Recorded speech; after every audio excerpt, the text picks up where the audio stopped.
The sound of children's laughter echoed through the suburban afternoon as Sarah Mitchell arranged colorful beach towels on the brand-new pool chairs, each one carefully selected to match the aqua blue of their above-ground pool.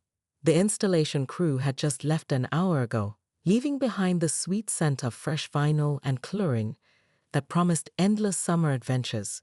Her 3 kids, Emma, 12, Lucas, 10, and Sophie, 8, pressed their faces against the kitchen window, practically vibrating with excitement as they waited for her final inspection. Sarah's feet left subtle impressions on the newly laid concrete surrounding the pool, still slightly soft in the July heat. After 6 months of extra overnight shifts at Memorial Hospital's emergency room, every step on this pool deck felt like a victory.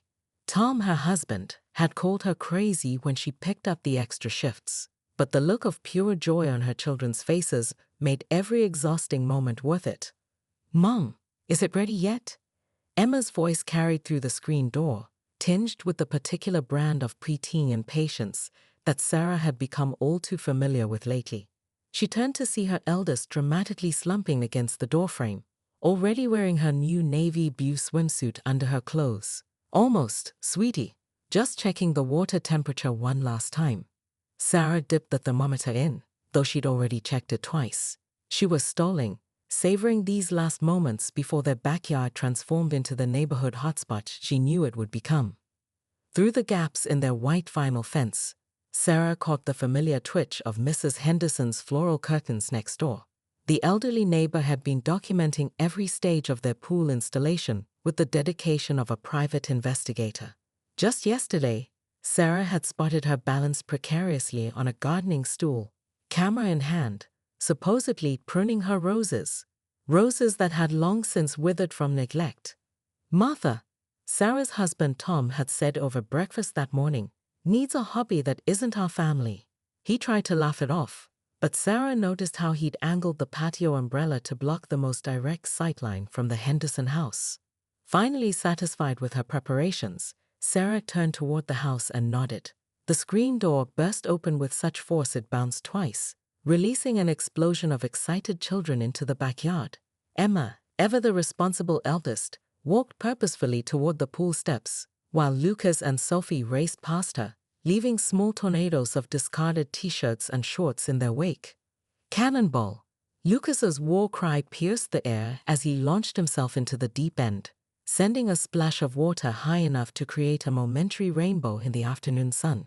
Sophie followed close behind, her purple unicorn swimsuit a blur as she tucked herself into a perfect ball. As Sarah watched her children's first moments in their new pool, she caught another movement from Mrs. Henderson's window.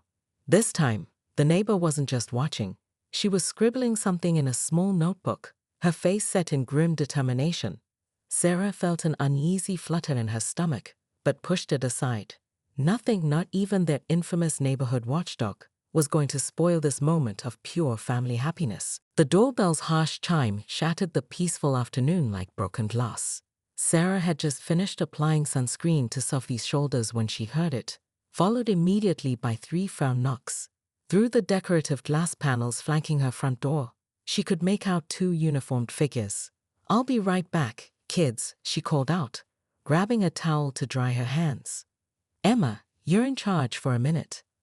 Sarah opened the door to find Officers Rodriguez and Chen standing awkwardly on her welcome mat, their faces professionally neutral, but their body language screaming discomfort. Behind them, positioned perfectly in the center of her own front porch, like a theater patron with the best seat in the house, stood Mrs. Henderson. The elderly neighbor's arms were crossed over her floral house dress, a manila envelope clutched in one hand. "Mrs. Mitchell," Officer Rodriguez cleared his throat, "we've received some unusual complaints about activities in your backyard." Sarah's confusion must have shown on her face because Officer Chen quickly jumped in, her voice gentle but firm. "Ma'am, we've received reports of alleged inappropriate behavior and public indecency involving minors." The words hit Sarah like a physical blow. Through the kitchen window, she could see her children still playing in the pool, all wearing standard swimwear from Target's summer collection.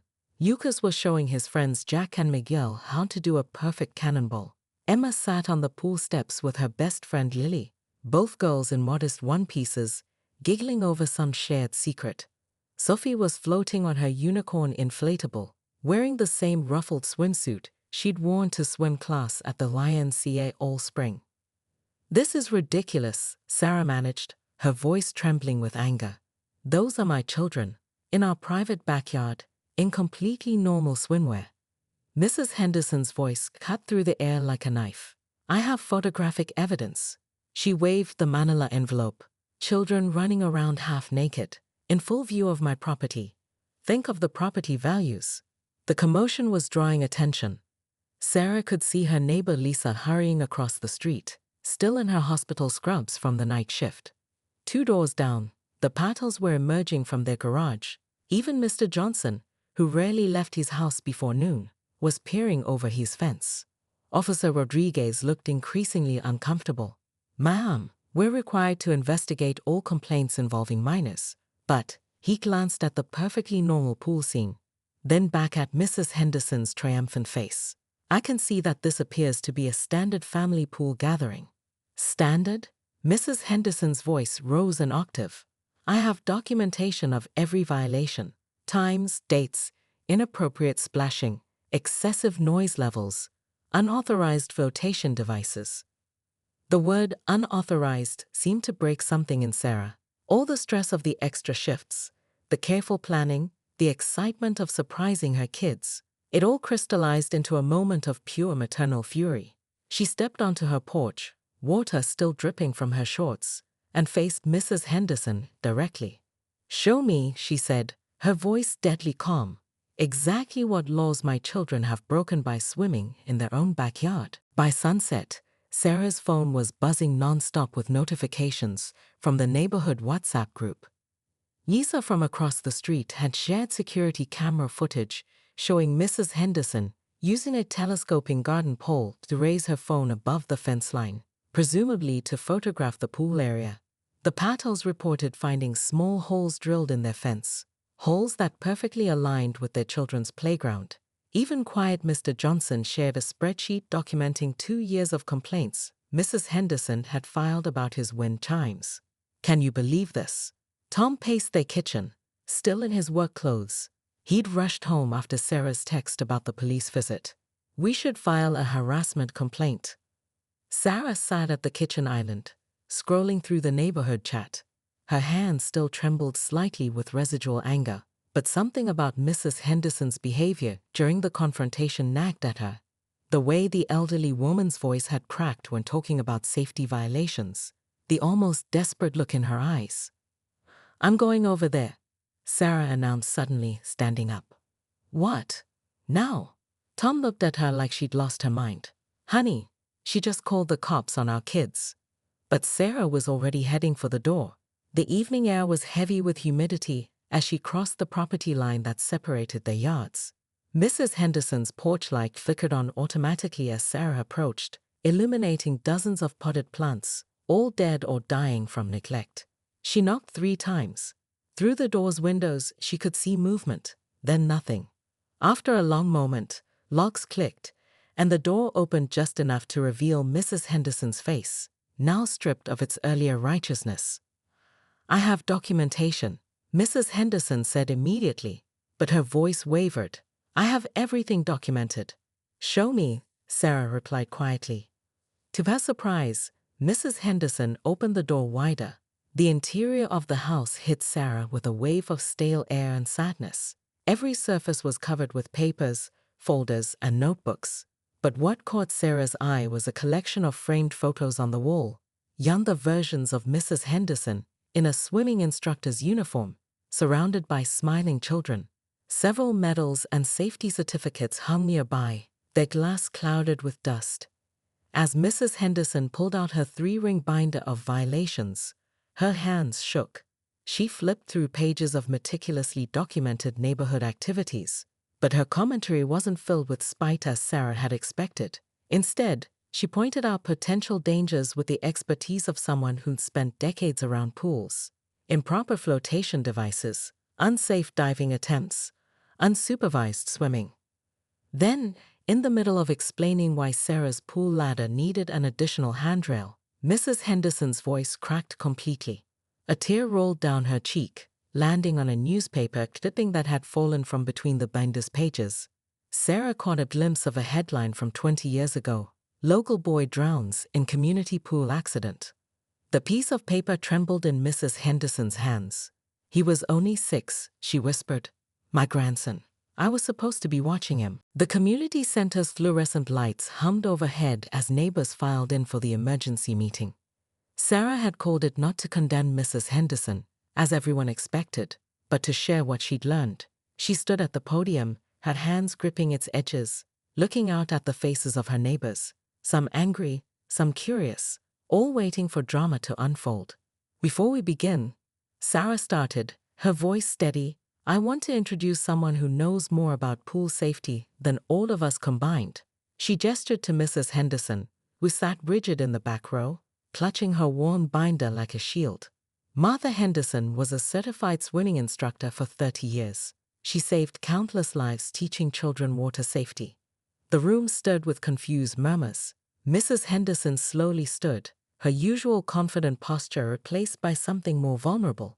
As she made her way to the front, Sarah noticed she was wearing her old instructor's badge, polished to a shine. 20 years ago, Mrs. Henderson's voice wavered but grew stronger as she spoke. I lost my grandson, Timothy, in a pool accident. I was on duty. I looked away for she paused, swallowing hard, 43 seconds. I've counted them every day since. The silence in the room was absolute. Sarah watched as Lisa, who'd been leading the charge to file a harassment complaint, quietly wiped away a tear. When the Mitchells installed their pool, Mrs. Henderson continued, all I could see was Timothy. Every splash, every laugh, I saw danger instead of joy. I became so focused on preventing another tragedy that I forgot how to see the happiness swimming can bring. Sarah stepped forward, placing a gentle hand on Mrs. Henderson's shoulder, which is why I'm proposing something new for our community. Mrs. Henderson has agreed to teach water safety classes. Real professional instruction from someone who understands both the joy and the risks of water activities. The energy in the room shifted. Parents who moments ago had been ready to demand Mrs. Henderson's removal from the neighborhood were now nodding thoughtfully. Mr. Johnson raised his hand, not to complain about her documentation of his wind chimes, but to ask about adult swimming lessons. By meeting's end, Swim Safety Saturdays had a full roster of students. The Patels offered their garage for storing equipment. Lisa volunteered to create a website. Even Tom, initially skeptical, agreed to help install additional safety features around their pool. Features Mrs. Henderson would inspect not as a vigilant, but as a valued safety consultant. 3 weeks later, Sarah watched from her kitchen window as Mrs. Henderson stood by the pool in a new instructor's uniform, demonstrating proper flotation techniques to a group of attentive children. Sophie sat cross-legged at her feet, looking up with admiration. The old whistle around Mrs. Henderson's neck gleamed in the sunlight as she smiled, really smiled, for the first time in years. Okay, children, she said, her voice clear and purposeful. Today we're going to learn how to be brave and safe at the same time, just like Timothy would have wanted. In the shallow end, a rainbow of pool noodles spelled out safety first. A touch Sarah knew would have made Timothy proud of his grandmother's new beginning.